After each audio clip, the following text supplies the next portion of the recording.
Colin had a problem and a microphone to spare. Thomas took it up and so the podcast went to air. For weeks and months they trawled through every single DVD. They've unwrapped all the ones they can and now they're cellulose free. Now they're cellulose free. Hello dear listener and welcome to Cellulose Free. My name is Colin and with me as always is my fellow film watcher, compadre and son, Thomas. Hi, hello. What have you been up to? It's been a bit of a busy week. First of all, I have a confession to make. During last week's episode, I said that I wasn't sure when I was going to get the chance to see the latest James Bond movie, No Time to Die. The lie is that I wasn't sure, because I was secretly plotting and planning that whole time, and ended up going to see it before the podcast had even gone out the next day. Yeah, here I was setting up to start editing the episode, to slave over a hot laptop, and there you are with your bag of goodies and off heading out the door. And where are you off to? Oh, I'm off to watch James Bond, aren't I? Yeah. Well, I'd done the episode artwork, and so there wasn't anything for me to do for another few hours. Oh, well, good for you. Yes. And then I came back, did the video version for YouTube, did the copy edit pass on the show notes, and yeah. Huh. Dirty stop out. And then the day after that was Friday. Actually, the day after that was yes. We'll go with Friday. Will we? Friday. You don't know what day it is at the moment. Yes. You're living Friday. The day after that was Friday, which was when the first proper season of Forza Horizon 5 started. So I spent that day scrambling to earn enough points on the festival playlist to unlock a DeLorean. And did you? I did. And the reason that I was scrambling was because I wouldn't have time to be playing Forza Horizon 5 for the next week. Because right now we are in the middle of Desert Bus for Hope, a charity marathon raising money for Child's Play, a charity that provides toys, books and games to children in hospitals and domestic violence shelters around the world, including the Royal Children's Hospital in Melbourne. When I added the link to the show notes, I had a look and looked to see whether it included the Royal Children's Hospital, and indeed it did. By playing the world's most boring video game, Desert Bus, a game in which you are on a straight road from Tucson, Arizona to Las Vegas, Nevada, in a bus that will take 8 hours to make that distance. And you might be thinking, oh, that sounds easy, just hold down the accelerator. No, the bus lists gently to the right, and so you keep having to move it back into position. And of course, this being a failed, I should say, Sega CD game, because that console crashed and burned before it could come out. This being... It knew what was coming. Yeah. This being a Sega CD game, you don't have an analog stick. You can't pick an angle and go with it. You need to hit a D-pad to gently nudge it over to the left, or not so gently, as the case may be. To date, editions of Desert Bus for Hope have raised over $7.7 million US. This year's edition has so far raised $590,122.68 at time of recording. This will be incorrect 24 hours from now when this podcast goes out. So can you tell us what it'll be 24 hours from now? It'll be more than that. At least 100,000 more than that. Right. And it'll keep going until the money stops being enough. Right now, I'm looking over at the stream. The first hour starts at $1. The next hour costs an additional $1.07, and then it continues multiplying by 1.07. The next hour, as I am looking at the stream right now, will cost an additional $37,254. It stacks up. Go check it out. Yes. And donate if you so see fit.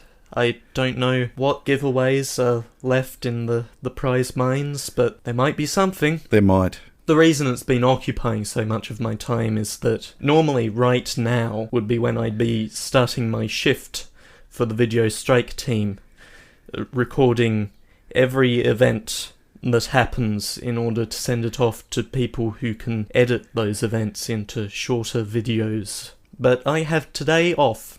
You got leave to do something much more important.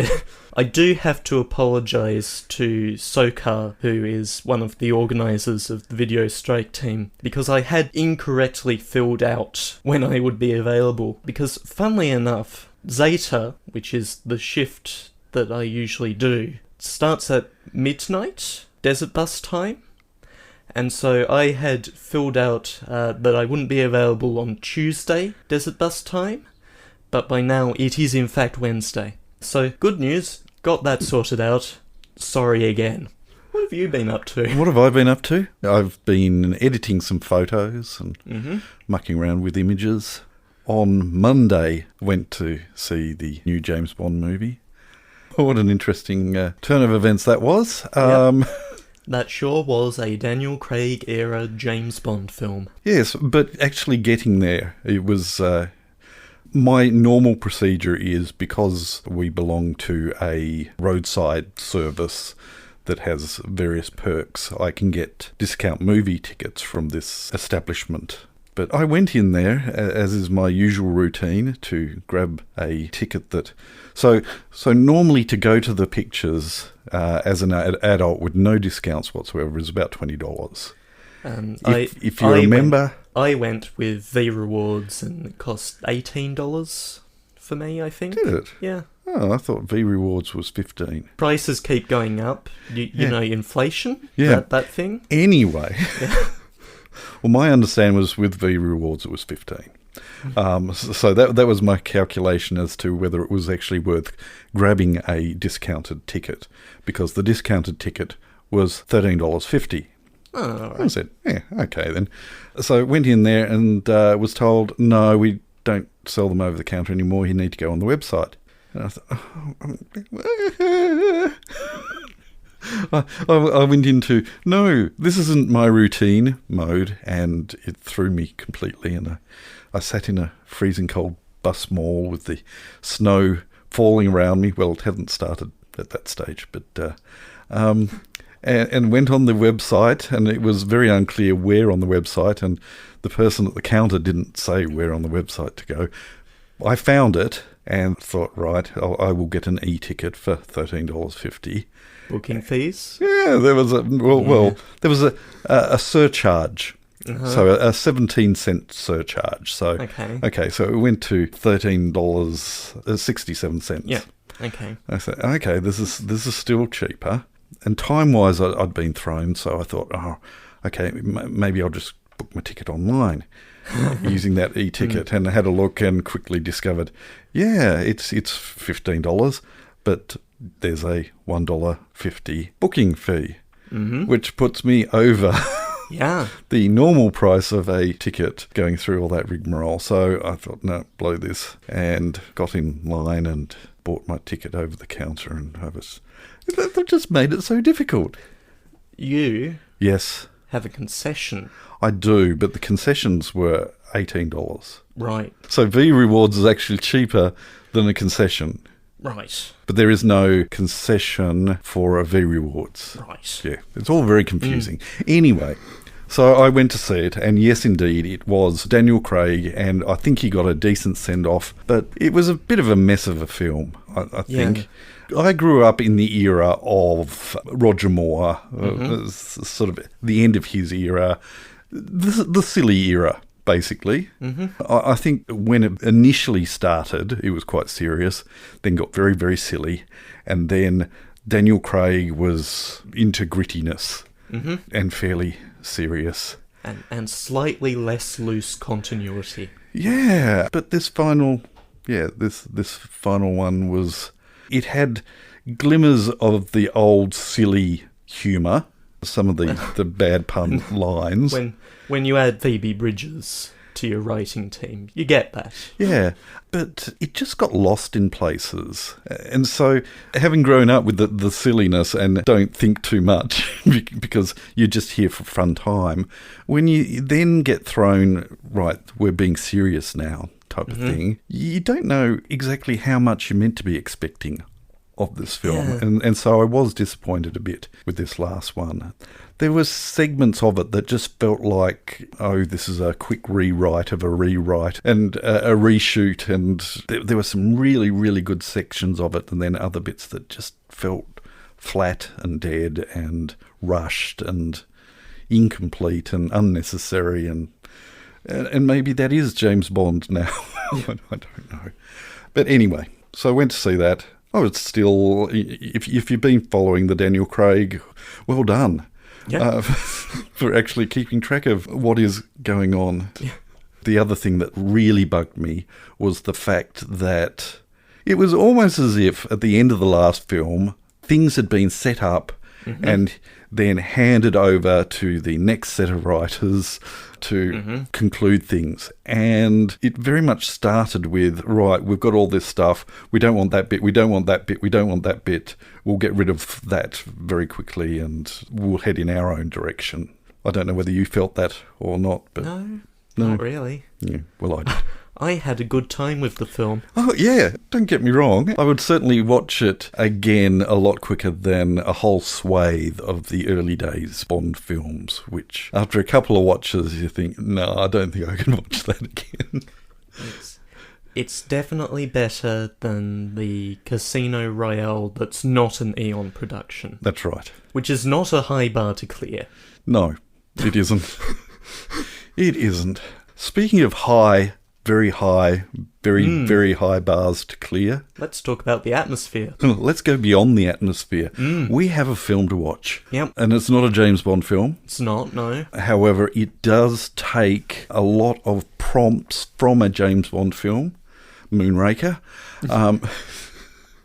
in that it has inexplicably a space shuttle in it. Years after the shuttle had been put into mothballs and stuck in museums and things like that.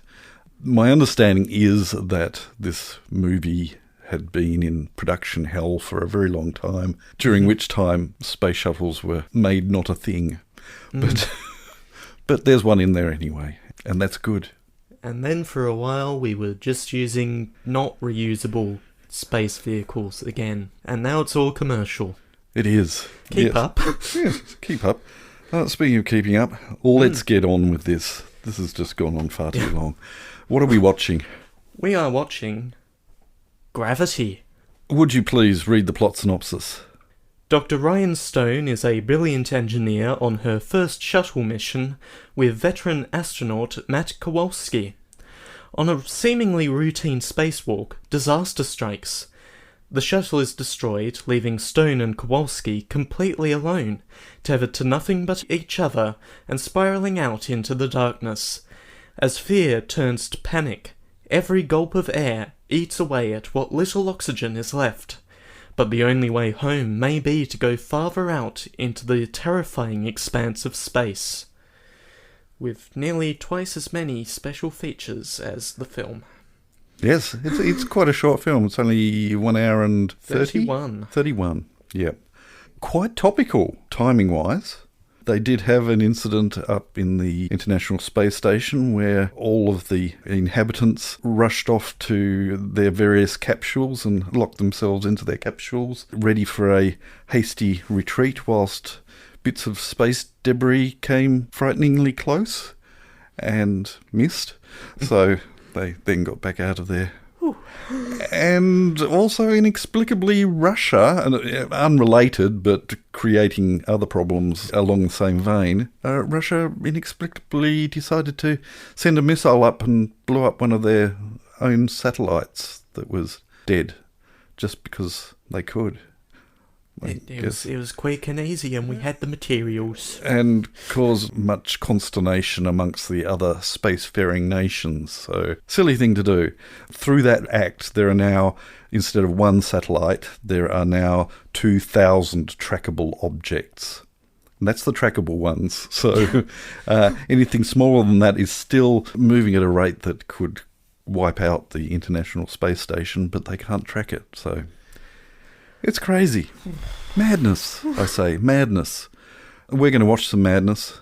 Yep. It's a roller coaster of a ride. Let's get that roller coaster started. Thomas is going to take the disc out of the disc case. He's going to choose the Blu-ray rather than the DVD version. DVD. No. And we're going to watch it, and we'll catch you on the flip side. Turn to side B, then to side A again, and repeat once every 90 minutes or so. No. Mongrel.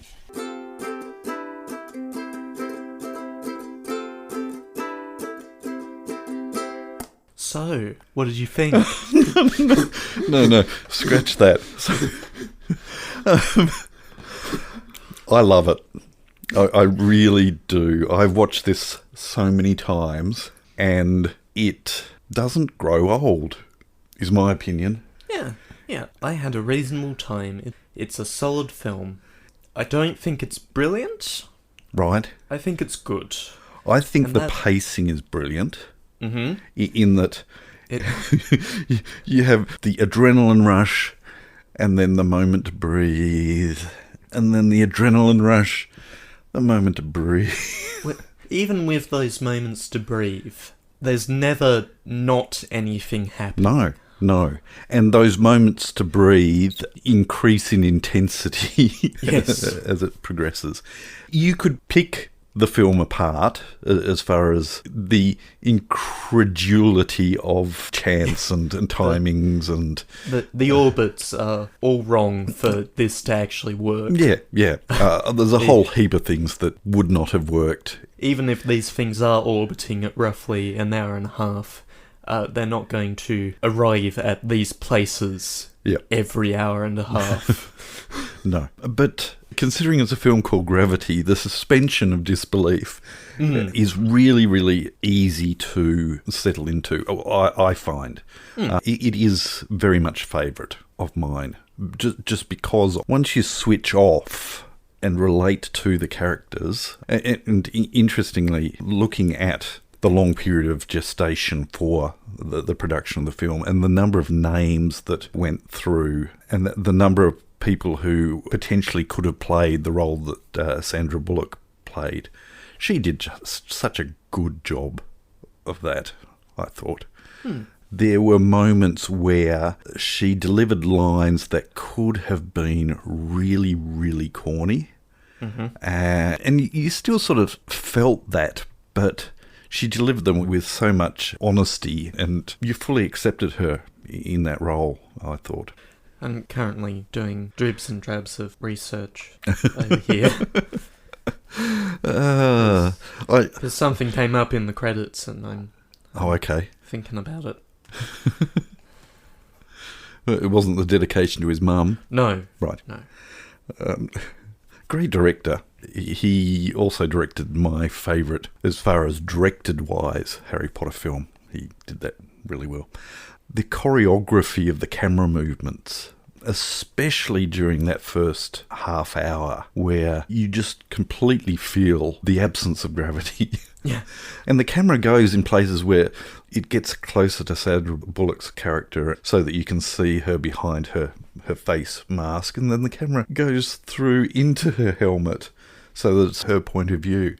And then it comes back out, which doesn't make sense, but it works so fluidly that you just accept this as, this is just wonderful. Well, again, I do. I think I gush more about this film than a lot of other people, including yourself, but I have a very, very soft spot for this. And I think a lot of that has to do with, I'm slotted right in that age group, I think, where the space shuttle was my space vehicle growing up, for better or worse. And I grew up progressively realising that this ain't no Apollo mission. It's basically a pickup truck. Takes stuff up to space, come back down, takes other stuff back up, come back down. Not this grand sense of exploration that I think Apollo, which I was sort of old enough but too young to really fully appreciate that as being... I appreciated the momentousness of it, and so as the shuttle program progressed, there was that great, we're going back into space, and then that downward sort of feeling of, yeah, but we're not really doing anything, which is wrong. The number of discoveries and developments that the world has benefited from both the shuttle program and the International Space Station program is absolutely incredible. But there's still not that sense of getting out there, to boldly go. So, yes, a thing caught my eye as the credits were scrolling through, and that was the company Bot and Dolly. Right. Who were responsible for some of the robotic control systems that were used for a lot. A lot. Yes. You want... You've got to simulate someone floating around in space somehow. And what I recognised the name from was a video that came out just a little before this film did, called Box, which involves 2 or 3 robotic arms with just a solid rectangular plate attached to them, moving about with projection mapping on them. This is sounding familiar. I'll send the link to you, and we can put it in the show notes because we're talking about it. We can. Unfortunately, it doesn't seem like they did much after this. Oh, okay. It seems like they've just sort of dropped off the map. Their website isn't. And their Facebook page has not been updated since 2014. So maybe they got absorbed by someone. There's no Wikipedia entry. No, they didn't do enough. That's sad. Or it could be really exciting. Maybe they went on to bigger and better things, and they certainly got a lot of media coverage over the Box video. Yep. But it doesn't matter how much media coverage you get if nobody makes the article around it. No. Which is a shame, because both this film and that short film are good work. Yep. And what was the other note that I made, or did I mention what that was? You should look at the other note. No. The other note was just, I hate space. Yeah. No, I'd hate space too if that was... It thrills me and absolutely terrifies me.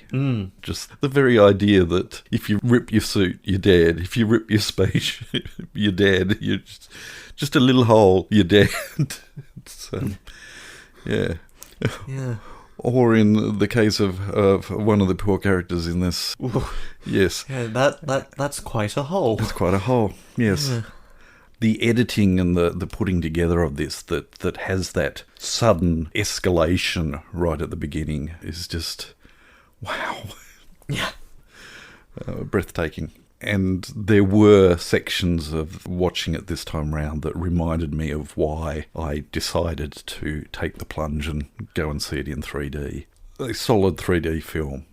Do you have anything else you wish to... There's barely any Foley in this film. There's some, and I'm probably not giving the Foley enough credit. No, because the truth is, all of it would have been. It's incredible Foley for what it is. But the rest of the soundtrack is taken up by music. Yeah. Oppressive, blaring, very intensifying music. It is quite intense. But I think you're underselling how much audio other than soundtrack and vocals there were.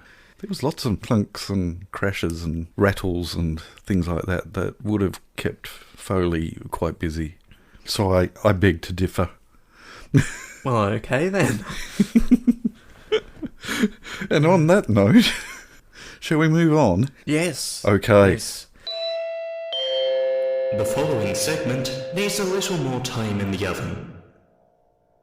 It's done now. A little bit of chatter this week. Didn't get much in the way of actionable chatter from the Facebook. No, dear listener Helen did mention that she has recollections of seeing Journey to the Far Side of the Sun, and that's good. And then we... I can offer you the opportunity to watch it again. And then we never heard back if she ended up listening to the episode. No, we have no idea. None. Just left us hanging. We'd go back and do a refresh and nothing. Over on Discord. Yes, the secret Discord that I'm not privy to. But get occasional screen dumps from... Dear listener, Entuos Ferratu. Hi, Entuos Ferratu. Notes that the only Super Mario Nation related movie he's seen is Team America World Police. That one. I have not seen it. However, I have seen the same team that did that went on to do a wonderful section of the 200th episode called 200 of Stargate SG-1. It has quite a punchline. Yes. That episode is just a classic, and the marionette segment just makes it. It really does. Now, what I didn't end up relaying to you after I sent that link back was that Entuos Ferratu replied, well, that was terrifying.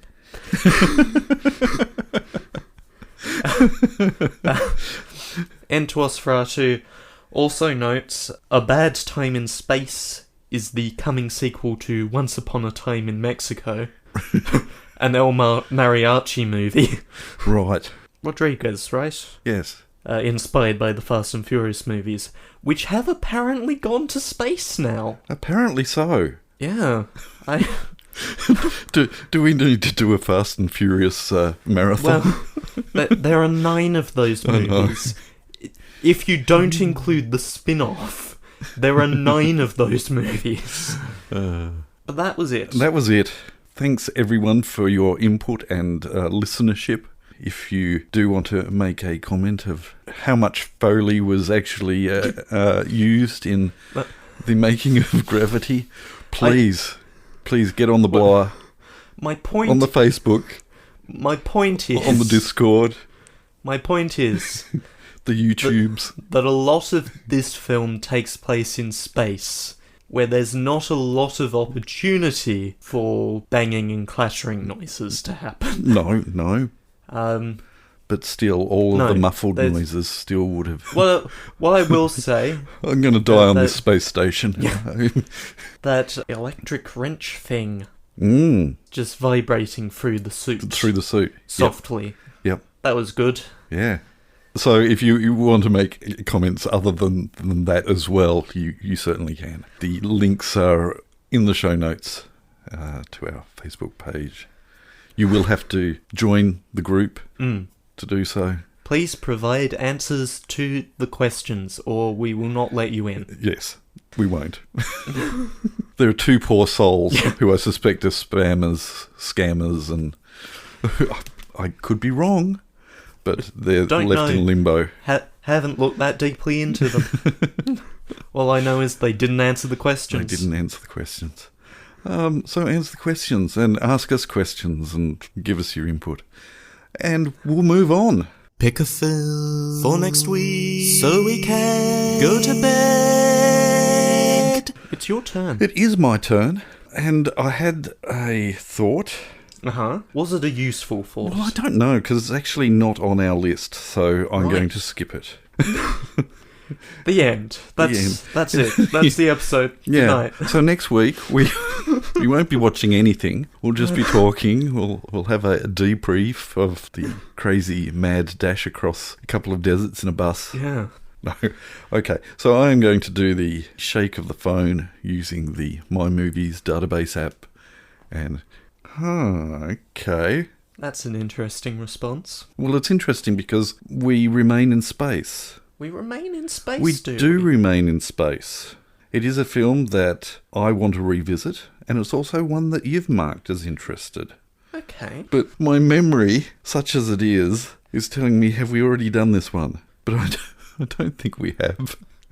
Okay. Okay, so I'm going to read you the plot synopsis. Uh-huh. And buzz in as soon as you've guessed what it is. Okay. As this science fiction classic opens, botanist Freeman Lowell has spent 3 years aboard the space freighter Valley Forge, preserving the only botanical specimens left on Earth under huge geodesic domes. Buzz? Is this silent running? It is silent running. We have not done this before. No. When he receives orders to destroy the project and return home, Lowell... Is it Lowell or Lowell or Lowell? We'll find out next week. Lowell rebels and hijacks the freighter, killing his fellow crewmen, injuring himself and plunging the craft into the gaseous rings... The gaseous rings? The gaseous rings of Saturn? That's what it says. It does. Mm-hmm. What rot is that? That is 1972 rot. Mind you, it could be frozen gas. Yeah. Maybe the ice rings are frozen gas. But that's not gas at that point. That's solid. It is. That's right. So, yeah, okay. From that moment on, he has only the trees, the gardens, and 2 drone robots, Huey and Dewey, to keep him company on the loneliest adventure of them all. That's what it says. I feel like that's not correctly transcribed. Or the loneliest adventure of them all. 2 drone robots. No, the loneliest adventure of all. Oh, okay. Hold on. You read the back of the... Yeah. No, there's no den in there at all. Fair enough. Yes, Silent Running. A film you have repeatedly tried to convince me that I have watched before, and that I do not remember in the slightest. Well, this will be interesting to watch. Okay. So next week we're watching the 1972 Silent Running, directed by Douglas Trumbull, who was involved quite heavily in the special effects creation for 2001: A Space Odyssey. A film we didn't like. Just to be clear, a film we didn't like. See, here's my memory. My default memory is to go back to my first feelings of watching the film. As I recall, you nodded off several times during the artsy space piece. That's right. Yes, it was artsy. The special effects are good, and Douglas Trumbull had a lot to do with that, from my recollection. And he gets to do Saturn, which is what was originally planned for 2001: A Space Odyssey. It wasn't going to be Jupiter, it was going to be Saturn, but they couldn't do it. So Douglas Trumbull had 5 more years to work it out. So, Silent Running, next week. We hope that you can join us. You know where to find us? Yeah, the internet. Here? Yeah. Here. You can find us right here. Yeah, next week. But until then, we'll catch you next time. Bye. You have been listening to Cellulose Free. Your hosts were Colin, who produces and edits the show, and Thomas, who makes the artwork and music. Cellulose Free is recorded in the Deranged Cat Studios in scenic Tasmania, Australia. We keep track of our extensive physical media collection through My Movies, which we highly recommend. You can find links to that, as well as other places you can find us, in the show notes. Cellulose Free is a Hi Hello production.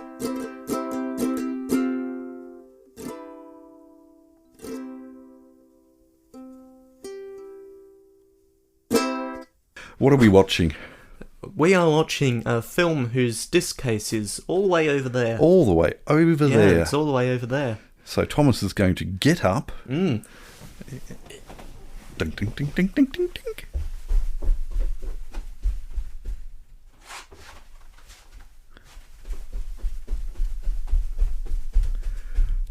He's a mighty fine Foley artist. What are we watching? We are watching Gravity. We are. Good.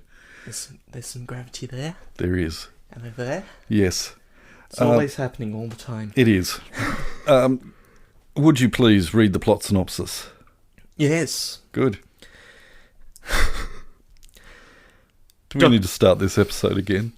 No. I don't think we've actually waffled. It's gone long, but we haven't waffled our way to that length. Now we're waffling.